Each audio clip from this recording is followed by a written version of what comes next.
በስመ አብ ወወልድ ወመንፈስ ቅዱስ አሐዱ አምላክ። አመሰዱሱ ለወርሃ መስከረም በዛቲ ዕለት አይረፈ አብይ ነቢይ ኢሳይያስ ወልደ አሞጽ ሶበ ወሰሮ ምናሴ ንጉሥ በሞሰርተ እጽ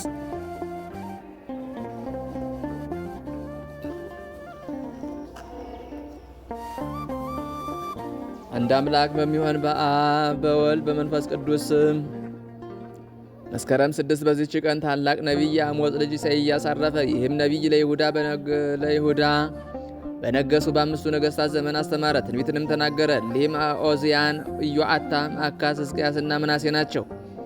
በአካዝ ዘመንም እንዲህ ብሎ ትንቢት ተናገረ። እነሆ ስለዚህ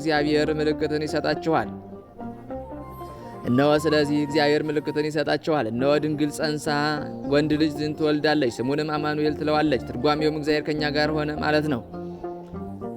እርሱም በኃጢአታቸው ከሚመጣባቸው ፍዳ ወገኖችን የሚያድናቸው ወደ ሃይማኖትም የሚያስገባቸው እንደሆነ የእስራኤልም ልጆች መስዋዕታቸውንና ክህነታቸውን እንደሚሽር ከአዲስ ወገኖችም የሚያመሰግኑት ካህናትን እንደሚሾም ተናገረ። የፋርስ ንጉሥ ሰናክሬምም ኢየሩሳሌምን ከቦ የስድብ ቃልን በክብር ባለቤት በእግዚአብሔር ላይ በተናገረ ጊዜ የፋርስ ንጉሥ ሰናክሬምን ያጠፋው ዘንድ እግዚአብሔር እንዳለው ለሕዝቅያስ ትንቢትን ተናገረ።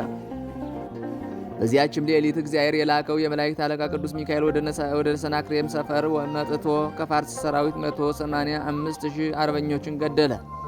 የለኪሶ ሰዎች ሲነጋ በተነሱ ጊዜ የሞቱትን ሰዎች ሬሳ ሁሉ አዩ። ሕዝቅያስም ታሞ ለሞት በተቃረበ ጊዜ የአሞጽ ልጅ ኢሳይያስ ወደ እርሱ መጥቶ እግዚአብሔር ትሞታለህ እንጂ አትድንም ብሎሃልና ቤትህን አዘጋጅ አለው። ሕዝቅያስም ፊቱን ወደ ግድግዳው መልሶ ወደ እግዚአብሔር ለመነ፣ ፈጽሞ ጽኑ ለቅሶንም አለቀሰ። ይህን ከነገረው በኋላ የእግዚአብሔር ቃል ወደ ነቢዩ ወደ ኢሳይያስ መጣ። እንግዲህ ሂደህ ለሕዝቅያስ የአባትህ የዳዊት ፈጣሪ እግዚአብሔር ጸሎትህን ሰማሁ፣ እንባህንም አየሁ። እነሆ በዘመንህ ላይ 15 ዓመት ጨመርኩልህ አለ በለው አለው። ዳግመኛም ስለ እስራኤል መማረክና ከምርኮ ስለ መመለሳቸውም ትንቢት ተናገረ። የፈሳሽ ውሃንም ምንጭ በማፍሰስ በእጆቹ ላይ እግዚአብሔር ምልክትን ገለጠ። ክብር ይግባውና ስለ መድኃኒታችን ክርስቶስ መከራ ትንቢት ተናገረ። እንዲህም አለ። እርሱ በመከራው ጊዜ ነገርን አልተናገረም። እንደ በግ ይታረስ ዘንድ መጣ።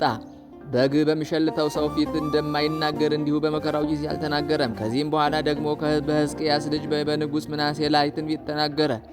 ጣዖትን ስለማቆሙና ስለማምለኩ ገሰጸው። ስለዚህ ንጉሥ ምናሴ ተቆጥቶ በእንጨት በመሰንጠቂያ መጋዝ በራሱና በእግሮቹ መካከል ሰነጠቀው። ምስክርነቱንም በዚህ ፈጸመ። ትንቢት እየተናገረ የኖረበትም ዘመን 70 ዓመት ነው። ከዚያም በኋላ ይሆናል። እርሱም ያስተማረው ክብር ይግባውና ጌታችን ክርስቶስ ከመምጣቱ በፊት በ913 ዓመት ነው። እግዚአብሔር ምስጋና ይሁን፣ እኛንም በጸሎቱ ይማረን፣ በረከቱም ከእኛ ጋር ትኑር ለዘላለሙ አሜን።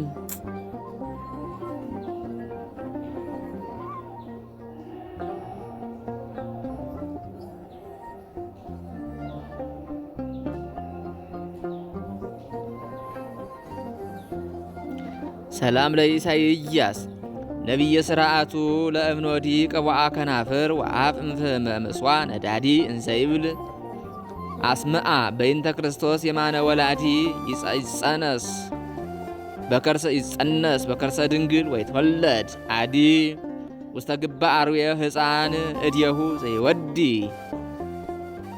በዚህችም ቀን ቅድስት ሰብልትንያ በካሃዲ ንጉሥ ዲዮቅልጥያኖስ ዘመን በሰማዕትነት አረፈች። ይህችም ቅድስት ዕድሜዋ 9 ዓመት ሲሆን ከሃዲያን ያዟት፣ እጆቿንና እግሮቿንም አስረው ከሚነድ እሳት ውስጥ ጣሏት። የክብር ንጉሥ በሆነ በእግዚአብሔር ኃይል ከእሳት ዳነች። ውሃን በተሰጠማች ጊዜ እግዚአብሔርን ለምና ውሃን አፈለቀላት፣ ጠጣች።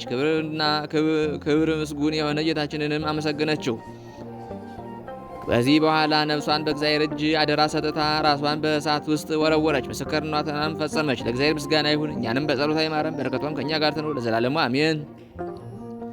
በዚህችም ቀን የመነኮስ ያዕቆብ፣ የኤጲስቆጶስ አናቲሞስ፣ ደግሞም የባስሊስና የአሮንጦስ፣ የውርዋና፣ የሳውልስ ሰማዕት የሰውላስም መታሰቢያቸው ነው። በረከታቸው ትድረሰን ለዘላለሙ አሜን። ሰላም ለባስልንያ ዘመንፈስ ቅዱስ አጥባአ በእንተ ሃይማኖት ርቲት ከመትኩን ስምዓ ማይሰረዲሃ ፈቲሆ ወሙቃይ ህግራ ጽኑአ እግዚአብሔር እምእትወነ እሳት አውፅአ ወማየ ላቲ እምእትወነ እሳት አውፅአ ወማየ ላቲ አዋሃዘ ለጽምአ ወበዛቲ ዕለት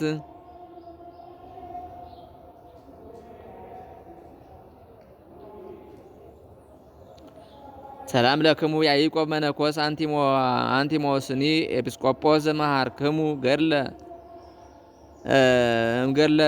ባስሊስ አሮንጦስኒ ወረውላዋ አዲ ሰውላስ ሰማይቱ ለእግዚ ክርስቶስ